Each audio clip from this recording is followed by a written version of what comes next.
അസ്സലാമലൈക്കും. Rimsha Reus YouTube ചാനലിലേക്ക് എല്ലാവർക്കും സ്വാഗതം കേട്ടോ. കുറേ നാളായി ഞാനൊരു ലോങ് വീഡിയോ ഇട്ടിട്ട്. ഇത് കുറച്ച് ലോങ് ഉണ്ട്. എല്ലാവരും ഒന്ന് സ്കിപ്പ് ചെയ്യാതെ കാണണം കേട്ടോ. എന്നിട്ട് ഒന്ന് ഷെയർ ചെയ്ത് സബ്സ്ക്രൈബ് ചെയ്ത് ലൈക്ക് ചെയ്യണേ, സപ്പോർട്ട് ചെയ്ത് തരണം കേട്ടോ. പിന്നെ അതൊരു സബ്സ്ക്രൈബർ പറഞ്ഞിട്ടാട്ടോ ഞാൻ ഈ റബ്ബർ വെട്ടിൻ്റെ ഒരു വീഡിയോ ഇടുന്നത്. അത് ഫുൾ വീഡിയോ ഉണ്ട്, എ മുതൽ സെഡ് വരെയുള്ള എല്ലാ വീഡിയോ ഇതിൻ്റെ അകത്ത് ഉൾപ്പെടുത്തിയിട്ടുണ്ട്. അപ്പോൾ പിന്നെ ഇതെല്ലാവർക്കും അറിയുന്ന കാര്യം കേട്ടോ, എല്ലാവർക്കും അറിയാവുന്ന കാര്യമാണ് ഈ റബ്ബർ വെട്ട് എന്താണെന്നുള്ളത്. അപ്പോൾ അറിയാത്തവർക്കായിട്ടുള്ളതാണ് കേട്ടോ. അപ്പോൾ ഒന്ന് സ്കിപ്പ് ചെയ്യാതെ എല്ലാവരും കാണണം കേട്ടോ. അപ്പോൾ ഇങ്ങനെയാട്ടോ റബ്ബർ വെട്ടുന്നത്. റബ്ബർ വെട്ടുന്ന പ്രോസസ്സിംഗ് ആണ് ഈ കാണുന്നത്. പിന്നെ എന്താ കണ്ടോട്ടോ, റബ്ബർ വെട്ടുന്നത് എങ്ങനെയാണെന്നുള്ളത് കണ്ടോട്ടോ. ഇത് കമിഴ്ത്ത് വെട്ടുക എന്ന് പറയേ. ഇത് കമിഴ്ത്ത് വെട്ടുന്നത് എന്താണെന്ന് വെച്ചാൽ ഈ അടിയിലെ പട്ട മരച്ചിട്ടുണ്ടാകും. ഈ അടിയിലെ പട്ട മരച്ച് കഴിഞ്ഞാൽ നമ്മൾ മേലോട്ട് പട്ട കമിഴ്ത്ത് വെട്ടും എന്ന് പറയും ഇതിന്. അപ്പോൾ ഇതിങ്ങനെ വെട്ടിയെടുത്ത് കഴിഞ്ഞാൽ അടിയിലേക്ക് ആ പട്ടേൻ്റെ സൈഡിൽ കൂടെ പാലിങ്ങനെ അടിയിൽ കൂടെ ചാടിയിട്ട് ചിരട്ടയിലേക്ക് വീഴും. ഇതാ കണ്ടോ അത് എങ്ങനെയാണ് ഇത് ചെയ്യുന്നതെന്നുള്ളത്. അതിപ്പോൾ നല്ലോണം അവിടെ ചെത്തിയെടുത്തിട്ട് ആ പാല് നേരെ അതിൻ്റേതായ രീതിയിൽ, അതായത് ആ പാല് വേറെ സ്ഥലത്തൊന്നും സ്പ്രെഡ് ആവാതിരിക്കാൻ വേണ്ടിയിട്ട് നമ്മൾ കൈ കൊണ്ട്, അതായത് ഇപ്പോൾ കൈ കൊണ്ട് ഇങ്ങനെ തൂത്ത് കൊടുക്കും. അത് നേരെ വരഞ്ഞു കൊടുക്കുമ്പോൾ കറക്റ്റായിട്ട് അതിലെ കൂടെ ഇങ്ങനെ പാല് വേറെ എവിടെയും പോവാതെ ആ അടിയിലത്തെ ആ പട്ടേൻ്റെ അതിലെ കൂടെ തന്നെ, പട്ട എന്ന് പറയുന്നത് ആദ്യമേ ഇങ്ങനെ റബ്ബർ ചെത്തിയെടുക്കുന്ന സ്ഥലത്തിന് പറയുന്നത് കേട്ടോ, അവിടെ വന്നിട്ട് ഇത് വീഴും. ചെറിയൊരു ക്ലാരിറ്റി കുറവുണ്ട്, ക്ഷമിക്കണേ. പിന്നെ ഇതാണ് നമ്മൾ ഒട്ടുപാലെടുക്കുന്നത്. സബ്സ്ക്രൈബർ എന്നോട് ചോദിച്ചിരുന്നു ഈ ഒട്ടുപാലെടുക്കുന്നത് എങ്ങനെയാണ്. ഇതിങ്ങനെയാണ് കേട്ടോ. ഈ ചെത്തുന്നതിൻ്റെ അകത്തുനിന്ന് 2 ദിവസം മുന്നേ, അത് ഒന്നരാടനാണ് റബ്ബർ വെട്ടുക. അപ്പോൾ ആ 1.5 മുന്നേ വെട്ടിയ റബ്ബറിൻ്റെ ആ ഒരു ഇത് നമ്മൾ ഒട്ടുപാൽ ഇങ്ങനെ പറിച്ചെടുക്കും. പിന്നെ ഇത് എന്താണെന്ന് വെച്ചാൽ, ഇതിപ്പോൾ നമ്മൾ ഈ ചില്ല് കണ്ടില്ലേ, ആ ചില്ലും ഈ ചിരട്ടയും കൂടെ നമ്മളതൊന്ന് മാറ്റി കിട്ടും. കാരണം എന്ന് വെച്ചിട്ടുണ്ടെങ്കിൽ നമ്മൾ അവിടെ ഈ റബ്ബർ വെട്ടിക്കൊണ്ടിരിക്കുന്നതിൻ്റെ സ്ഥലത്ത് നമ്മളിങ്ങനെ ചെത്തി ആ ചില്ലിൻ്റെ അടുത്ത്, അതായത് ചില്ലെന്ന് പറയുന്ന സാധനം എന്താണെന്നുള്ളത് ഞാൻ കാണിച്ചു തരാം. ആ സാധനത്തിൻ്റെ അവിടെ എത്തുമ്പോൾ അത് റബ്ബർ വെട്ടാൻ പറ്റില്ല. അപ്പോൾ എന്ത് ചെയ്യും, നമ്മളതിനെ മാറ്റിക്കെട്ടും. ആ കെട്ടുന്നതാണ് ഇപ്പോൾ കാണിച്ചു തന്നത്. ആ ചിരട്ടയൊക്കെ വെക്കുന്ന സ്റ്റാൻഡ് പോലത്തെ സംഭവം, ആ കമ്പി പോലത്തെ, അതിൻ്റെ അകത്താണ് ഈ ചിരട്ട വെക്കുക. എന്നിട്ട് ഇതുപോലെ ചെയ്യും. എന്നിട്ട് ആ ചില്ലിനെ താത്തി കെട്ടുന്ന ഒരു ഇതാണ് ഇപ്പോൾ കാണിക്കുന്നത് കേട്ടോ. ഈ വീഡിയോയിലുള്ളത് അത് കാണിച്ചു തരുന്നതാണേ. അങ്ങനെ ആ ചില്ല് അവിടെ തട്ടി കെട്ടിക്ക് വെച്ച് കഴിഞ്ഞാൽ ആ ചില്ല് ആ മരത്തിലോട്ട് പ്രസ് ചെയ്തിരുന്നോളും. പിന്നെ നമ്മളത് റബ്ബർ വെട്ടി കൊടുത്താൽ മതി. റബ്ബർ വെട്ടി കൊടുത്തു കഴിയുമ്പം പിന്നെ പാൽ അതിലേക്ക് വന്നോളും. ഇതാണ് സംഭവം. ഓക്കെ, അറിയാത്തവർ കാണുന്നുണ്ടല്ലോ. എന്തെങ്കിലും ക്ലാരിറ്റി കുറവ്, എന്തെങ്കിലും മിസ്റ്റേക്ക് ഉണ്ടെങ്കിൽ ഒന്ന് കമൻറ്റ് ബോക്സിലൊന്ന് അറിയിക്കണം കേട്ടോ. വീഡിയോ ഇഷ്ടമായിട്ടുണ്ടെങ്കിലും ഇല്ലെങ്കിലും കമൻറ്റ് ബോക്സിലൊന്ന് അറിയിക്കുക. പിന്നെ ഇതാണ് ചിരട്ടയുടെ ഒട്ടുപാൽ. ഈ ഒട്ടുപാൽ ഇത് പറിക്കാനായിട്ടില്ല. ഇത് ഇടയ്ക്ക് ഇങ്ങനെ പറിക്കുന്നത് കൊണ്ട് ഇതിൻ്റെ അതൊന്നും പറിക്കാനായിട്ടില്ല. ഇതിപ്പോൾ ഒരു ഫിനിഷിങ് രീതിയിലാണ് ഉള്ളത്. ഇതോടുകൂടിയിട്ട് റബ്ബർ വെട്ടിൻ്റെ പ്രോസസ്സിങ് കഴിഞ്ഞു. ഇനി അടുത്തതെന്ന് പറയുന്നത് നമ്മൾ ഈ പാലെടുക്കുക എന്നുള്ളതാണ്. അപ്പോൾ നമ്മൾ പാലെടുക്കാൻ പോവുക. ഏകദേശം നമ്മളിപ്പോൾ റബ്ബർ വെട്ടിക്കഴിഞ്ഞ് ഒരു 3-4 മണിക്കൂർ കഴിഞ്ഞ ശേഷമാണ് പാലെടുക്കുക. അപ്പോൾ ഇപ്പോൾ ഇത് പാലെടുത്തുകൊണ്ടിരിക്കുക കേട്ടോ. ഒരു കുന്നും പ്രദേശമാണ് ഇത്. അപ്പം ഉപ്പ അതിൻ്റെ മേലിൽ നിന്നെല്ലാം പാലെടുത്ത് വന്ന് താഴെ എത്തിയപ്പോഴാണ് എന്നെ വിളിച്ചത്. അപ്പോൾ ഞാൻ വീഡിയോ നിങ്ങളെ കാണിക്കാൻ വേണ്ടിയിട്ട് ആ വീഡിയോ അവിടെ എടുക്കാൻ വേണ്ടി പോയതാട്ടോ. അത് അങ്ങ് മണ്ടയിലെല്ലാം ഇപ്പോൾ റബ്ബർ വെട്ടിയതാണ്. അപ്പം നമ്മൾ റബ്ബർ വെട്ടുന്ന സ്ഥലമാണിത്. നമ്മളെ റബ്ബറല്ല, നമ്മൾ അടുത്ത വീട്ടിൽ റബ്ബർ വെട്ടി കൊടുക്കുന്നതാണ്. അതാണ് അവരുടെ വീടാണത്. ആ വീടിൻ്റെ മേൽവശത്തേക്കാണ് കേട്ടോ റബ്ബർ ഉള്ളത്. പിന്നെ താഴെ കുറച്ചുണ്ട്, റോഡ് സൈഡിലായിട്ട് കുറച്ച് റബ്ബർ. അപ്പോൾ ഇതാണ് പാലെടുക്കുന്നത് ഇങ്ങനെയാണ് കേട്ടോ. അങ്ങനെ പാലെടുത്ത് നല്ലോണം ചിരട്ടയിൽ നമ്മളത് വടിച്ചെടുക്കും. ആ പാൽ നല്ലോണം വടിച്ചെടുക്കും. ഇതിങ്ങനെ വടിച്ചു കഴിഞ്ഞാൽ പിന്നെ നമുക്ക് ഈ ചിരട്ടയിൽ നിന്ന് ഈ ഒട്ടുപാൽ പറിക്കാനുണ്ടാവില്ല. അതിങ്ങനെ വടിച്ചെടുക്കുന്നുണ്ട്. പിന്നെ കൂടുതലും നമ്മൾ ഈ മഴക്കാലത്താണ് നമ്മൾ ഈ ചിരട്ടയിലെ ഒട്ടുപാൽ പറിച്ചെടുക്കുക. കാരണം എന്ന് വെച്ചാൽ അത് കുതിർന്ന് കഴിയുമ്പോൾ നമുക്കത് പറിച്ചെടുക്കാൻ എളുപ്പമുണ്ട്. പിന്നെ എന്തെന്ന് വെച്ചിട്ടുണ്ടെങ്കിൽ നമ്മൾ ഈ ഷീറ്റ് പുകയ്ക്കണം. നമ്മൾ ഈ ഷീറ്റ് തലേദിവസത്തെ ഷീറ്റ് നമ്മൾ ഇതിൻ്റെ അകത്തിട്ടിട്ട് പുകപ്പേരയിലിട്ട് നമ്മൾ പുകയ്ക്കും. അതിനിപ്പോൾ തീ കൊടുക്കുന്ന കേട്ടോ അത്. അപ്പോൾ ഇതെങ്ങനെ ചെയ്യുന്നത് നമുക്ക് നോക്കാം. ഇതിപ്പോൾ നല്ലോണം സേഫായിട്ട് നമ്മൾ ലോക്ക് ചെയ്തിട്ടായിരിക്കും തലേദിവസം പോവുക. പിന്നെ അവിടെ CC ക്യാമറയൊക്കെ ഉള്ളതുകൊണ്ട് പിന്നെ നമുക്കതൊന്നും കളവ് പോകുമൊന്നുമില്ല. നമ്മൾ അവിടെ താമസവും ഇല്ല. അതുകൊണ്ട് പിന്നെ ആ ഒരു ടെൻഷൻ വേണ്ട നമുക്കാർക്കും. അപ്പോൾ അത് നല്ലോണം ലോക്ക് ചെയ്തിട്ടായിരിക്കും ഉപ്പ പോവുക. തലേദിവസം ഉപ്പ ഇതെല്ലാം പുകച്ച് നല്ല വൃത്തിയാക്കി ആക്കിയിട്ടാണ് പോവുക. ഇത് തലേദിവസത്തെ ഷീറ്റാണ് കേട്ടോ, ആ വെളുത്ത് കളറിൽ കിടക്കുന്നത്. ഇതിലെ കൂടെ കേട്ടോ പുക വരുന്നൊക്കെ കാണിച്ചു തരാം. ഇതിലെ കൂടെയാണ് പുക വരിക. ഇത് 2 ദിവസം മുന്നേ ഇട്ട ഷീറ്റാണ് കേട്ടോ. ഈ ഷീറ്റ് നമ്മൾ 4 ആക്കി എടുക്കാൻ വേണ്ടിയിട്ടാണ് നമ്മളിതിങ്ങനെ ചെയ്യുന്നത്. ഇത് കണ്ടോ, ഇതാണ് ഇന്നലെ ഇട്ട ഷീറ്റാണിത്. ഇത് ഇന്നലെ ഉപ്പിട്ട ഷീറ്റ്. ഇത് 2-3 ദിവസം മുന്നേ ഇട്ട ഷീറ്റ്, അതിന് മുന്നേ ഇട്ട ഷീറ്റാണിത്. അപ്പം കുറേ കഴിയുമ്പോൾ 2 ദിവസം കൂടെ കഴിഞ്ഞിട്ടുണ്ടെങ്കിൽ ആ കറുത്ത കളർ ഷീറ്റ് നമുക്ക് പുറത്തോട്ടെടുക്കാം. പിന്നെ അത് പുറത്തോട്ടെടുത്ത് കഴിഞ്ഞാൽ നമുക്ക് അടുത്ത ഷീറ്റ് നമുക്ക് കയറ്റിയിടാം. പിന്നെ ഇതിലേ കൂടിയാണ് നമുക്ക് പുക വരുന്ന ഇതിലേ കൂടിയാണ്. അപ്പോൾ ഇതിൻ്റെ ഇതുപോലത്തെ കമ്പാണ്, ഇത് ഓടക്കമ്പാണ് കേട്ടോ. ഈ ഓടക്കമ്പിലാണ് നമ്മൾ ഈ ഷീറ്റ് ഇടുക. നമ്മൾ ഈ കയറിലൊന്നും ഇടരുത്, കാരണം അത് ചൂടടിച്ചിട്ട് ചിലപ്പോൾ ഉരുക്കിപ്പോവും. അപ്പോൾ അതുകൊണ്ട് ഇതാണ്ടോ പുക വരുന്നുണ്ടോ. അപ്പോൾ ഈ പുക വരുന്ന സ്ഥലം ഇതിലെ കൂടി ഒന്നും കാണിച്ചു തരാതെ.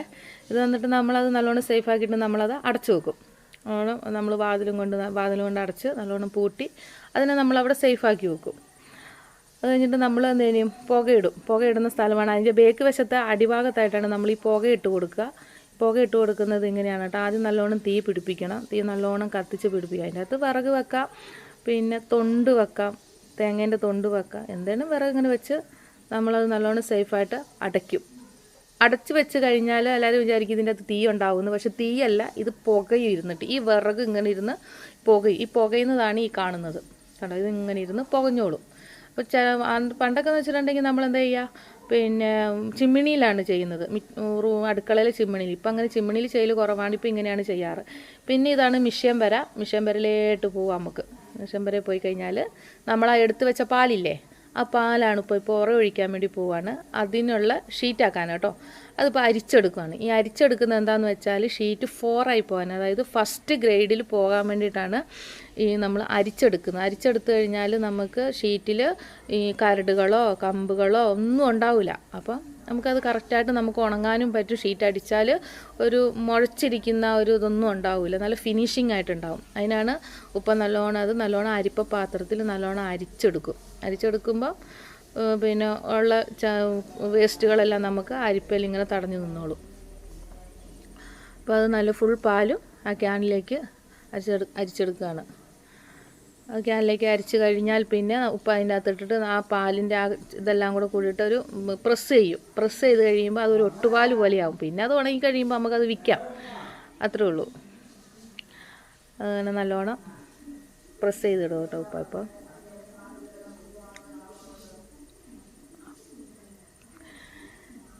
ഇങ്ങനെയാണ് അതിൻ്റെ പ്രോസസ്സിങ് ചെയ്തുകൊണ്ടിരിക്കുന്നത്. പിന്നെ അത് നമ്മൾ നല്ലോണം ഒന്ന് കഴുകി ആ വെള്ളം, അപ്പം നമുക്ക് ഷീറ്റിൽ വെള്ളം ഒഴിക്കുന്നത് നമ്മൾ ഇതെല്ലാം കൂടെ കഴുകിയ വെള്ളമായിരിക്കും നമ്മൾ ഉപയോഗിക്കുന്നത്. വെറുതെ അത് വേസ്റ്റാക്കി കളയണ്ടല്ലോ. അപ്പോൾ നമ്മളതെല്ലാം കൂടെ നല്ലോണം കഴുകി ആ പാത്രങ്ങളൊക്കെ കഴുകി. പാത്രത്തിൻ്റെ കോലം കണ്ടിട്ടൊന്നും വിചാരിക്കണ്ട കേട്ടോ, ഇത് ഡെയിലി പണിയെടുക്കുന്നതുകൊണ്ടാണ് അങ്ങനെ ഇരിക്കുന്നത്. അതുകൊണ്ട് അതതിൻ്റെ ഉള്ളെല്ലാം വൃത്തിയാണ്. പക്ഷേ ഇതിൻ്റെ ഈ പുറംഭാഗമുള്ളൂ കേട്ടോ, ഈ പാത്രങ്ങളുടെ പുറംഭാഗമുള്ളൂ കേട്ടോ വൃത്തിയില്ലാണ്ടിരിക്കുന്നത്.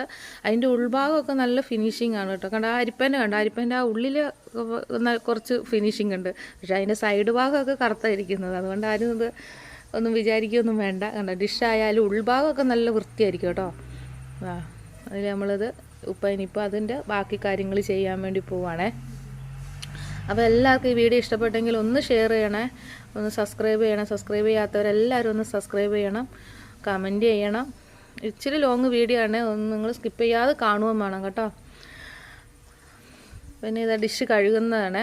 ഇത് കഴുകിയിട്ട് മാറ്റി വെക്കുക, അടുത്ത ഡിഷിലോട്ട് ആ വെള്ളം ഒഴിച്ച് വെക്കും. അങ്ങനെ ആ ലാസ്റ്റ് ആ ഡിഷിലെ വെള്ളം തീരുമ്പോൾ അതെടുത്തിട്ട് പുറത്തോട്ട് കളയും, അത്രേ ഉള്ളൂ. അപ്പോൾ നമ്മൾ ഡിഷൊക്കെ നമ്മൾ ലെവലായിട്ട് വെക്കുവാണേ. നമ്മൾ ഇങ്ങനെ എന്താ പറയേണ്ടത്, ഇങ്ങനെ നമ്മൾ ഏറ്റക്കുറച്ചിലായിട്ടൊന്നും വെക്കരുത്. വെച്ച് കഴിഞ്ഞിട്ടുണ്ടെങ്കിൽ ഷീറ്റ് ഒരു സൈഡിലോട്ട് തന്നെ ഫുള്ള് ഉറഞ്ഞു പോകും. അപ്പോൾ അതുകൊണ്ട് നമ്മൾ ലെവലായിട്ട് ഷീറ്റ് അടിയിലത്തെ ഡിഷുകളെല്ലാം നല്ല ലെവലായിരിക്കണം. അടിയിലത്തെ ഡിഷുകളെല്ലാം ലെവലായി വെച്ചാൽ മേലെ തട്ടായിട്ട് വെക്കുമ്പോൾ അത് കറക്റ്റായിട്ട് ഇരുന്നോളും. അതിനാണ് നമ്മൾ അടിയിലത്തെ ഡിഷ് നല്ല കറക്റ്റായിട്ട് വെക്കുന്നത്. ഇപ്പോൾ ഇതാണ് ആസിഡ്. ഇത് ആസിഡ് വെള്ളം ഒഴിച്ച് വെക്കുന്ന വെള്ളം ആണ് കേട്ടോ. കൂട്ടി വെള്ളം ഒഴിച്ച് ഉപ്പ് മിക്സാക്കി അവിടെ വെക്കുന്നതാണ്. അതാകുമ്പോൾ എളുപ്പമുണ്ടല്ലോ എടുത്തൊഴിക്കാൻ. ഇതിപ്പോൾ ഒരു ഷീറ്റിന് വേണ്ടിയിട്ടുള്ള ആസിഡാണ് ഒഴിക്കുന്നത്. അതിനൊരു അളവ് പാത്രമൊക്കെ ഉണ്ടേ, ഒരു ചെറിയൊരു അളവ് പാത്രമൊക്കെ ഉണ്ടാവും. അതിൽ ഒഴിക്കുകയാണ്. ഇനിയിപ്പോൾ പാല് ആ വെള്ളത്തിലേക്ക് ഒഴിക്കുകയാണ്. അതിപ്പോൾ ഒരു 4 ഷീറ്റ് അല്ലെങ്കിൽ 5 ഷീറ്റ് അതിനേക്കുള്ള പാലാണ് ഇപ്പോൾ ഒഴിക്കുന്നത്. നമ്മളിപ്പോൾ നേരത്തെ കണ്ടില്ല, അവിടെ ഡിഷ് നിരത്തി വെച്ചിരിക്കുന്നത്, അതിലേക്കുള്ള പാലാണ് കേട്ടോ ഒഴിച്ചുകൊണ്ടിരിക്കുന്നത്. ഇപ്പം ഒഴിക്കാൻ പോവാം അങ്ങനെ. അതൊക്കെ ഒരു അളവ് പാത്രം കേട്ടോ. ആ ഇപ്പോൾ ഒഴിക്കുന്ന പാലൊഴിക്കുന്ന പാത്രമൊക്കെ ആയാലും ഒരു അളവ് പാത്രമാണ്. അതൊരു 900 ഗ്രാം, ഒരു 800-900 ഗ്രാം ഒക്കെ ഉണ്ടാവും ഒരു ഷീറ്റ്. ചിലപ്പോൾ 1 കിലോ ഉണ്ടാവും ഷീറ്റ്, ചിലപ്പം 900 ഗ്രാം ഉണ്ടാവും, അല്ലെങ്കിൽ 950 ഗ്രാം ഉണ്ടാവും. അങ്ങനെയൊക്കെ ഉണ്ടാവും ഷീറ്റിൻ്റെ ഇതിരിക്കും. കാരണം ഇപ്പം വേനൽക്കാലം ആയതുകൊണ്ട് അധികം ചൂട് കൂടിയില്ലേ, അതുകൊണ്ട് ഷീറ്റ് പാല് കുറവാണ്. ഇതിപ്പോൾ ഓരോ അളവിൽ 4 പാത്രത്തിനുള്ള പാലാണേ, 4 ഡിഷിലേക്കുള്ള പാലാണ്, 4 സീറ്റിനുള്ള പാലാണ് ഇത് ഇപ്പോൾ ഒഴിക്കുന്നത്. ഓരോ പാത്രത്തിൽ ഓരോ അളവ്, ആ ഒരു പാത്രത്തിന് ഓരോ അളവിലാണ് ഒഴിക്കുന്നത്. അതാണ് ഇപ്പോൾ ചെയ്തുകൊണ്ടിരിക്കുന്നത്. ഇനിയിപ്പോൾ അതിൽ ബാക്കി കുറച്ച് വരും, അത് എല്ലാത്തിലും കുറേശ്ശെ ഇപ്പോൾ ഒഴിച്ചു വെക്കും. അങ്ങനെയാണ് ചെയ്യുന്നത്. ഇത് കുറേശ്ശെ ഇനി അതിനിപ്പം കുറച്ചുണ്ട്, അതിന് ആ ഒരു പാത്രത്തിന് ഒരു 3/4 പാത്രം ഉണ്ടാവും. അതിന് ഒരു ഷീറ്റാക്കാനില്ല. അപ്പോൾ എന്ത് ചെയ്യും, അപ്പോൾ പിന്നെ കുറേശ്ശെ ഒഴിച്ചു വെക്കും. ഇനി അടുത്തത് അതുപോലെ തന്നെ വേറെ അടുത്ത ഡിഷ് അതിൻ്റെ മേലെ വെക്കും. എന്നിട്ട് പിന്നെയും അതുപോലെ തന്നെ ചെയ്യും. പിന്നെ റെയൂസ് കൂടെയുണ്ട് കേട്ടോ, എൻ്റെ കൂടെ വീഡിയോ എടുക്കാൻ വേണ്ടി റെയൂസും എൻ്റെ കൂടെയുണ്ട്. അപ്പോൾ റേസ് നിൽക്കുകയാണ്. റേസിന് നിൽക്കുള്ളൂ. റേസ് പിടിച്ചിരിക്കാനാണ് നോക്കുന്നത്. റേസ് അങ്ങനെ നടക്കാനായിട്ടില്ല. ഷീറ്റ് ഇപ്പോൾ ഇത്ര ഷീറ്റുണ്ട്.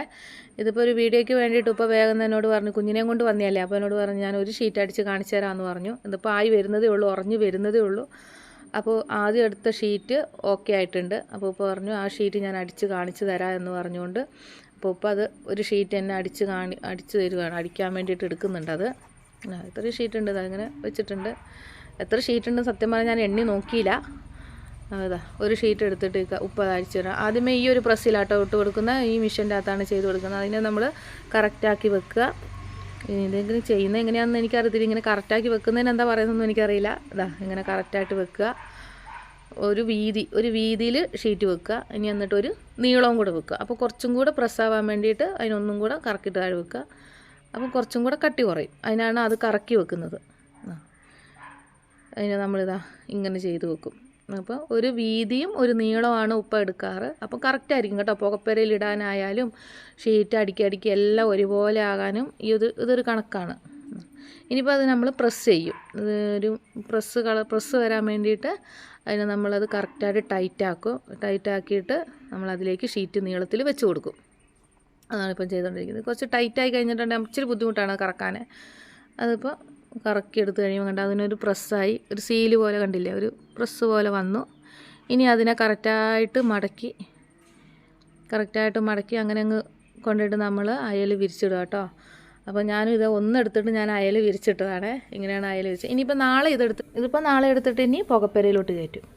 ഇതാണ് കേട്ടോ ഒട്ടുപാൽ. ഇതാണ് ഈ ചിരട്ടേൻ്റെ പാൽ കേട്ടോ. ഈ ചിരട്ടയിൽ നിന്ന് എടുക്കുന്ന ഒട്ടുപാലാണിത്. മറ്റേതാണ് ആ നീളത്തിലുള്ളതൊക്കെയാണ് പട്ടേലെ പാൽ. അപ്പോൾ ഈ വീഡിയോ ഇഷ്ടപ്പെട്ടവർക്ക് എല്ലാവരും ഒന്ന് ലൈക്ക് ചെയ്യുക, ഷെയർ ചെയ്യുക, സബ്സ്ക്രൈബ് ചെയ്യുക, കമൻറ്റ് ചെയ്യുക കേട്ടോ. Okay, bye, thank U.